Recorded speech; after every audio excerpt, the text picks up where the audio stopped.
रूस के लूना 25 अंतरिक्ष यान के चांद पर लैंडिंग के दौरान क्रैश होने के बाद पूरी दुनिया की नजरें भारतीय मिशन चंद्रयान 3 पर टिकी हैं। यान का विक्रम लैंडर के चांद पर लैंडिंग करने में कुछ ही घंटों का वक्त बचा है। इसरो ने मंगलवार को अपडेट दिया है कि चंद्रयान 3 मिशन बुधवार शाम को दक्षिणी ध्रुव पर सॉफ्ट लैंडिंग करने के लिए तैयार है। भारत दक्षिणी ध्रुव का अध्ययन करने वाला पहला देश बनना चाहता है। चंद्रमा के इस हिस्से पर अभी तक कोई भी मिशन नहीं गया है। इससे पहले लूना 25 यान भी इस सप्ताह दक्षिणी ध्रुव पर उतरने वाला था, लेकिन उससे पहले ही दुर्घटनाग्रस्त हो गया। सवाल यह है कि चांद के दक्षिणी हिस्से में ऐसा क्या है कि सभी देश चांद के इसी हिस्से पर लैंडिंग करना चाहते हैं। चलिए जानते हैं। भारत का चंद्र मिशन वर्तमान में तमाम चुनौतियों का सामना करते हुए चांद के इलाके पर विक्रम लैंडर की सॉफ्ट लैंडिंग के लिए सही जगह ढूंढने का लक्ष्य बना रहा है। इसरो का मानना है कि अगर सब कुछ सही रहा तो 23 अगस्त की शाम 6:04 पर विक्रम चांद पर लैंडिंग करेगा।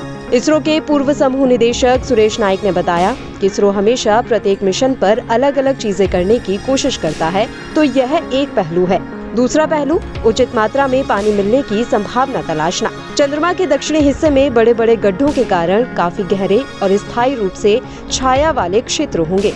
उन्होंने कहा कि उम्मीद है कि दक्षिणी हिस्से में जमा बर्फ में बहुत सारा पानी होगा।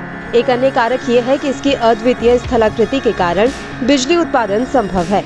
एक ओर विशाल छायादार क्षेत्र है तो दूसरी ओर ढेर सारी चोटियां हैं। ये चोटियां स्थायी रूप से सूर्य के प्रकाश में रहती हैं, इसलिए निकट भविष्य में मानव कॉलोनी स्थापित करना एक लाभप्रद स्थिति है। चीन पहले से ही 2030 तक वहां मानव कॉलोनी स्थापित करने की सोच रहा है। चंद्रमा पर बहुत सारे कीमती खनिज भी उपलब्ध हैं। बहुमूल्य खनिजों में से एक हीलियम 3 है, जो हमें प्रदूषण मुक्त बिजली उत्पन्न करने में मदद कर सकता है।